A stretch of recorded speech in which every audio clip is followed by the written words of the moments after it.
नमस्कार, आप देख रहे हैं कैपिटल टीवी का खास शो वाटर वॉर। मैं हूं परवीन शेख। बिहार विधानसभा चुनाव का परिणाम आने से पहले ही कांग्रेस में भगदड़ मच गई है। एग्जिट पोल में एनडीए की सरकार बनने का अनुमान सामने आने के बाद से ही कांग्रेस के सीनियर नेता डॉक्टर शकील अहमद ने पार्टी से अलविदा कह दिया। उन्होंने बिहार चुनाव में टिकट बंटवारे पर नाराजगी जताते हुए कांग्रेस में सीनियर नेताओं का सम्मान नहीं होने का आरोप लगाया। शकील अहमद ने अपने इस्तीफे का कारण टिकट बंटवारे को ही बताया। उन्होंने कहा, मेरे इस्तीफे का कारण मेरी नाराजगी है और इस चुनाव में जो हुआ, खासकर टिकट बंटवारे में, मैं उससे बेहद नाराज हूं। मैंने 3 साल पहले ही घोषणा की थी कि मैं चुनाव नहीं लड़ूंगा। लोग परिवार के लिए भी पार्टी में रहते हैं, लेकिन मेरा बेटा अब पार्टी में आना नहीं चाहता। लोग सम्मान और पहचान के लिए पार्टी में रहते हैं और अगर वो भी नहीं मिलता है तो फिर क्यों पार्टी में रहना है। यानी ये सिर्फ कांग्रेस की स्थिति नहीं है, सेम यही स्थिति आरजेडी की भी है। तो क्यों मचा है महागठबंधन में इतनी भगदड़? इस पर चर्चा के लिए स्टूडियो मौजूद हैं कैपिटल टीवी के executive editor Rajeev Singh. Sir, आपका बहुत बहुत स्वागत है। धन्यवाद। शकील अहमद का इस्तीफा बहुत बड़ा विकेट गिरा है बिहार कांग्रेस के लिए, लेकिन ये झटका सिर्फ कांग्रेस के लिए या महागठबंधन में भी यही स्थिति? देखिए, विकेट सिर्फ शकील अहमद का ही नहीं गिरा है। विकेट तय मानिए कि लगभग 52 से 55 नेताओं का गिरा है। खबरें अभी नहीं आ रही हैं और जब 14 नवंबर को रिजल्ट आएगा तो शाम के 5 से 9 के बीच में आपको सुनने में आएगा कि राजद में बड़ी टूट होने जा रही है। इसकी भी संभावना पूरी जताई जा रही है और लगभग कांग्रेस के इतिहास में इतनी बड़ी टूट खासतौर पर बिहार कांग्रेस में आपको देखने को नहीं मिलेगी। सूत्र ये भी बता रहे हैं जबरदस्त भगदड़ मचेगा, इस्तीफों का दौर शुरू होगा और शकील अहमद का, जैसा कि आपने बताया, बड़ा विकेट गिरना स्टार्ट भी हो गया है। और ये जो अभी पटकथा लिखी जा रही है इस्तीफों की, तो ये लगभग 20-25 दिन से लिखी जा रही है। अंतर बस इतना है कि चूंकि आज की डेट में देखा जाए तो एनडीए उगता हुआ सूरज है, इसमें लोग जा नहीं सकते थे क्योंकि चुनावी मशीनरी एनडीए की इतनी सस्ती नहीं है। बड़ी तौल के अपने नेताओं को भी टिकट देती है। जनता करीब कौन है, जनता के डेवलपमेंट की बात कौन कर रहा है, कौन भाषण में क्या कह रहा है, कौन कैसे मुद्दे उठा रहा है, कौन अपने क्षेत्र में कितना काम किया है, क्या उसकी पहचान है, इन सारी चीज़ों को कहीं ना कहीं देखा गया, समझा गया, तब जाके फिर सर्वे में नाम आता है।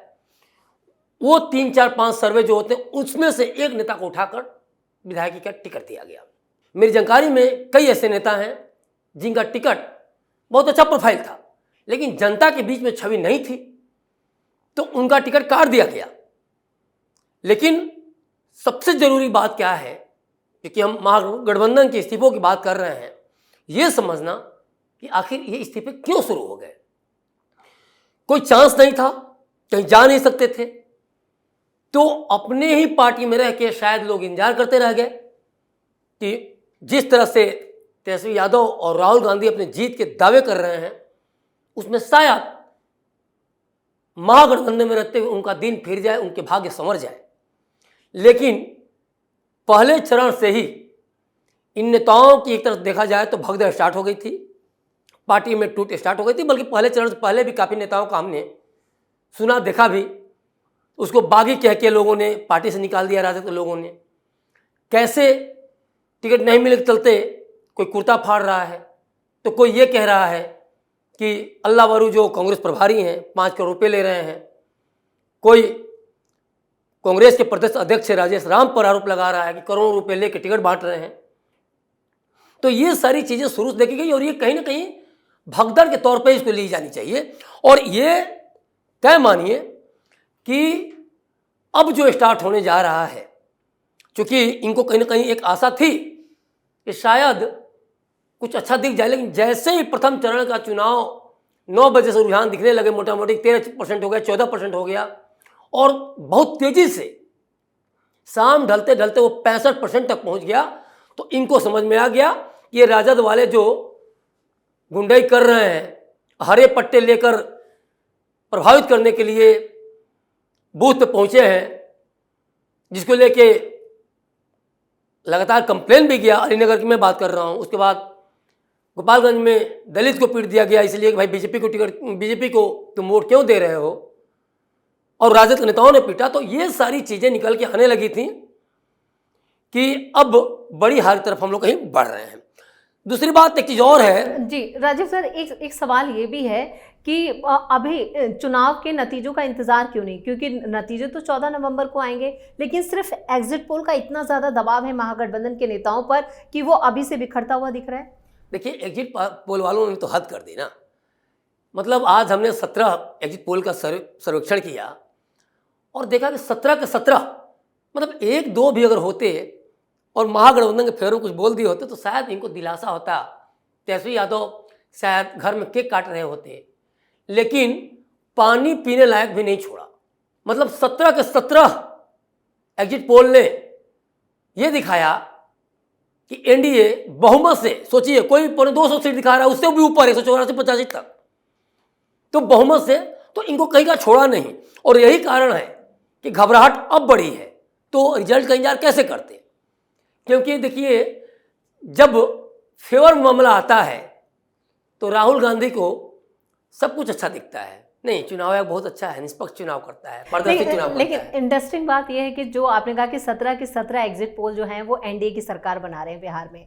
जब 14 नवंबर को जब ईवीएम का पिटारा खुलेगा तो ये जो आंकड़े एग्जिट पोल के हैं, क्या वाकई में ये नतीजों में तब्दील होंगे या इससे भी ज्यादा बड़ा शॉक महागठबंधन को लगेगा? देखिए, अगर इसमें से 2-4 ऐसे या 5-7 ऐसे होते या 50% ऐसे होते एग्जिट पोल जो दिखा रहे होते कि महागठबंधन की जीत हो रही है, तो शायद कुछ कहा जा सकता था कि नहीं कुछ है, 50-50 का चांस है। लेकिन सारे के सारे एग्जिट पोल कभी ऐसा नहीं हुआ। आपने चाहे लोकसभा इलेक्शन में देखिए या फिर किसी भी स्टेट के इलेक्शन में देखिए, कुछ एग्जिट पोल दिखाते हैं कि नहीं ये पार्टी नहीं जीत रही, ये पार्टी जीत रही, इसका बहुमत नहीं है, इसका बहुमत है। लेकिन अभी तो सारे के सारे कह सकती हैं, 17 हमारे पास 17 से ज़्यादा भी हो सकते हैं, शाम तक 2 और भी आ जाएंगे। तो वो सबके सब दिखा रहे हैं कि महागठबंधन की लुटिया डूब रही है और हर इलाके से जहां वो उसका गढ़ था वो भी वहां से हार रहा है महागठबंधन। चाहे मगध की बात करें, शाहाबाद की बात करें, अंग की बात करें, सीमांचल की बात करें। और इसके पीछे सबसे बड़ा कारण है जो इन्होंने जंगल राज का एक जो ठप्पा जो मोदी ने चपकाया वो लास्ट तक छूट ही नहीं पाया।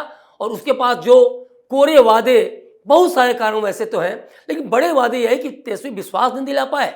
और जो मोदी और नीतीश ने कहा वो तो ऑलरेडी किया हुआ था, तो विश्वास तुरंत हो गया। पोस्टर ऐसे ऐसे कि कैसे लालू यादव का पोस्टर मुंह दबाते हुए महिला, तमाम बहुत सारी चीज़ें, तेजस्वी का एक से एक पोस्टर जिसने बहुत कुछ कह दिया। तो कारण चाहे जो भी हो, लेकिन घबराहट अब बढ़ रही है। अब वो हार्ट अटैक की तरफ बढ़ रहा है। देखा जाए तो दिल में दर्द तेजी से बढ़ने लगी है। और तय मानिए जो हमने कहा है कि 14 नवंबर को 5 से 9-10 बजे रात तक और आधी रात तक कह सकती हैं, क्योंकि नेताओं का रोना चिल्लाना मारना पीटना सब आधी रात तक चलता रहता है। तो वो पूरी रात सोएंगे नहीं, मीटिंगें स्टार्ट होगी, इस्तीफे होंगे, राजद टूटेगी, ये भी तय है, क्योंकि बड़े नेताओं का, वरिष्ठ नेताओं का लगातार विरोध और ये कहना कि तेजस्वी तानाशाही कर रहे हैं। और लालू यादव का भी देखा जाए तो उनके अंदर भी कहीं ना कहीं एक प्रॉब्लम आ गई है कि हमने सिंबल बांटा था और तुमने सिंबल छीन लिया। मतलब अगर राजद हार रही है तो लालू यादव भी तेजस्वी यादव को नहीं छोड़ने वाले हैं, ये कह के कि मुझसे ज़्यादा तुम्हें अनुभव था, मैं जब सिंबल बांटा था तो तुमने छीन क्यों लिया। और फिर ये भी बात उठेगी कि सीटें आपने तो बांट दी उम्मीदवारों को, लेकिन फिर आपने ये नहीं देखा कि जो मैदान में काम किया है उसको दिया जाए, कनेक्शन पे आपने टिकटें बांट दी। तो ये पूरा का पूरा, और ये देखिए सेकंड फेज में भी देखा गया। फर्स्ट फेज में भी देखिए भाई वीरेंद्र से लेकर दादागिरी गुंडागर्दी चल रही थी उन लोगों की, FIR वगैरह दर्ज हुआ, SC/ST के तहत अपराध दर्ज हुए, दरोगा को धमका रहा है, कोई महिला को मदद कर रहा है उस पर भी आप धमका रहे हैं, और बात करते हैं महिला सम्मान की। तो सारी चीज़ें जनता ने देखी और जो इन्होंने वादे किए वो वादे जमीन पर उतरते नहीं दिखे, तो तुरंत पूरी तरह से तेजस्वी राहुल की तरफ से मुंह मोड़ लिए। क्योंकि वैसे भी तेजस्वी बिहार के होते हुए भी बिहारियों के नहीं दिख रहे थे, और राहुल बिहार के नहीं होते हुए भी बिहारियों को गाली दिलवाते हुए दिख रहे थे। तो जनता ने, बिहार की जनता ने मूड बना लिया कि अब इस्तीफे ही दो तुम्हारे तकदीर में, तुम्हारे भाग्य में इस्तीफा ही लिखा है। और मैं कह रहा हूं एक बार फिर से, अब स्टार्ट होने वाला है लगातार इस्तीफों का दौर। आधा बम्पर वोटिंग करके जनता ने बता दिया और आधा अब एग्जिट पोल ने बता दिया। तो अब रियल जो कहा जाए, एग्जैक्ट पोल जब आने वाला है 14 तारीख को, उसके पहले से अब स्टार्ट हो गया है। इस्तीफा, टूट फूट सब कुछ स्टार्ट होगा। और इसीलिए राहुल गांधी दिल्ली साइलेंट हो गए, अंडरग्राउंड हो गए हैं। तेजस्वी यादव को अब तो आप रील बनाते हुए मैं नहीं देख रही, आरोप प्रत्यारोप सब बंद है, सब खत्म। और फिर अब स्टार्ट होगा सुबह के 8 बजे 9 बजे से 14 तारीख को। इसी कारण अब ये लगातार इस्तीफे तब तक से चलते रहेंगे और चलते ही रहेंगे अगले 20 दिन 25 दिन तक, मान के चलिए। चलिए राजू सर, इस तमाम जानकारी के लिए और सटीक विश्लेषण के लिए आपका बहुत बहुत धन्यवाद। धन्यवाद। तो बिहार विधानसभा चुनाव के नतीजों का इंतजार किए बिना उससे पहले ही महागठबंधन में एग्जिट पोल का इतना ज्यादा दबाव है कि बड़े नेता तो छोड़िए, छोटे छोटे नेता भी अपने इस्तीफे तैयार कर चुके हैं। यानी महागठबंधन में भगदड़ मची है। शकील अहमद अकेले नहीं है जिन्होंने इस्तीफा दिया है। कांग्रेस में एक लंबी फहरिस्त तैयार हो गई है जो कांग्रेस छोड़ने को तैयार बैठे हैं या कांग्रेस छोड़ चुके हैं। यानी एक के बाद एक बड़े झटके राहुल गांधी और तेजस्वी यादव को लगने वाले हैं। इस खास शो में इतना ही। वीडियो कैसा लगा कमेंट करके अपनी राय जरूर दें। वीडियो को लाइक करें, शेयर करें और कैपिटल टीवी को सब्सक्राइब जरूर करें। धन्यवाद।